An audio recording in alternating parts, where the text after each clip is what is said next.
Everyone, welcome back to my channel. Today I'm going to be talking about dialogue in comics, which is obviously super important. I'm going to talk about writing dialogue, how I improved my dialogue, and how I incorporated dialogue into my storyboards. So while I'm showing sketches and inking for these three comic book pages that make up this scene, which is a negotiation between our main character, the Banana Woman, and a merchant from New Orleans, I want to talk about how I wrote the dialogue for this scene, which is tied up in the whole purpose of the scene. First, I started with what was the goal for this scene. I wanted to show our main character in a sympathetic light, so I thought about showing her with her kid, helping out her kid, and showing her in a protective caregiver manner would make her, very sympathetic and help you connect with her. And then a big part of the scene is the negotiation she has with the merchant. And so I wanted there to be a back and forth there. I wanted him to be clearly threatening. I wanted him to be a little menacing, but at the same time, I wanted to show that our main character, is a good negotiator, that she's a good businesswoman. So I wanted her to have some success in this negotiation as well. Also, thematically, it was really important for me to show her with the next generation because the story is about persistence. And a big part of the story of Garifuna people is passing on their culture despite all of the hardships they have faced. So I'll share the script I originally had written in Substack so you can see what it looked like before I actually drew the pages. One thing I thought a lot about for this scene was language. So we have Louise, who's Garifuna, and the merchant from New Orleans. At the time, they would have spoken French in New Orleans, and the Garifuna also um, spoke some French, and maybe it was dying out about this time. It was kind of hard to get a definite answer there. So I wanted them to use some French words. So I threw in some like pet names like Cher and Beau. I thought that would be fun. But then also, I wanted to incorporate some Spanish because we are in Honduras and Louise would have known Spanish as well. So I used words like bananeros and I think there's another one as well. I also included some Garifuna that I've saw in my research. I saw like some common phrases, and I'm hungry. I included that. Thought that was fun, and I also included this drink, a traditional drink they use, like medicinally called gafiti. So when I was writing the dialogue, the first thing I do is just kind of role play, pretend I'm that character, and get the actions out and just the main idea of what they want to say. And then I'll kind of go back and think about more of how the person would say it to make sure that the different characters clearly have different voices. So I decided to look for a reference for dialogue to see how I can improve mine. One writer I think who does dialogue really well in comics is Chip Zdarsky.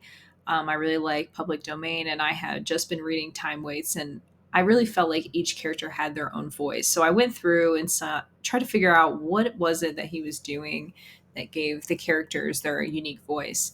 And actually, I noticed kind of on a structural level, he does a few things that I like. He uses a lot of dot, dot, dots and dashes. And I think it makes the language a little more expressive. It gives things a little more time for you to think about the meaning of the words. So oftentimes, characters will start saying something in one bubble and you get a dot, dot, dot, and it continues on to a different panel. So I try to incorporate that a little bit. He also does a lot of like stutter or pauses in the speech, which is what people actually do. And I think that helps it read more like how people actually talk.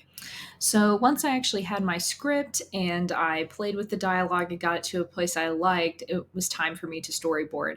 And I'll show a clip from my sketchbook so you can see what it actually looked like.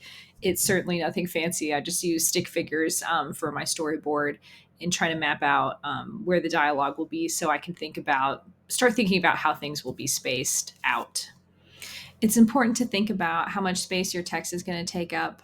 For example, on the third page of this scene, I decided I wanted most of the back and forth to be on this page, so it was going to be 9 panels, which is kind of a lot. So I tried to keep the dialogue as sparse as I could, so there was enough space for facial expressions and the dialogue. Um, Also, when I was setting up a storyboard, I found this really great reference for setting up panels because a dialogue scene can be kind of boring to look at if it's just two people talking to each other repeated. And so it showed some different examples of different angles you can use. And I'll share that reference here as well. So there were a few examples I used from this reference. One was the top down, showing the shadows, kind of giving things a more ominous feel. There was the extreme close up, which I use at the end to really convey a very strong emotion. I really liked the panels or the faces side by side with the shadow. I thought that was kind of menacing, or a dark added a darker tone to the conversation as well. And I also thought to myself, which of these panels doesn't need to show a reaction shot so I could show some other things in the scene? That's how I thought to have Louise showing her hands, showing the bananas, and also her handing the graffiti to the merchant. So not every panel had to be a face to change things up as well. So once I had my storyboard done, I actually drew the pages. There was still a little bit of tweaking done at this phase to make sure the text worked. I think I even flipped around the text in 2 panels at one point.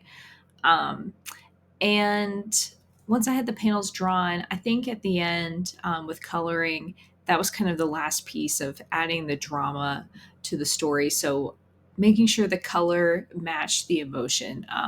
You can see in the profile shot is where I have the strongest color because that is one of the most tense moments in this conversation.